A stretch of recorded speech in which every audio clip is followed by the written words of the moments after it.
neljas variant meeste kaelasalli kandmiseks.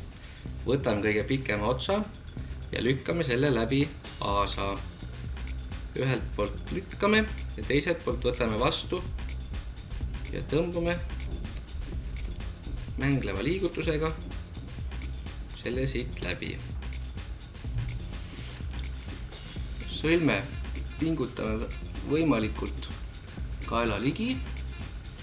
Pikem ots, mis jäi üle, läheb kaela ja salli vahelt läbi. Ja otsa paneme särgi sisse peitu ning sätime salli paika.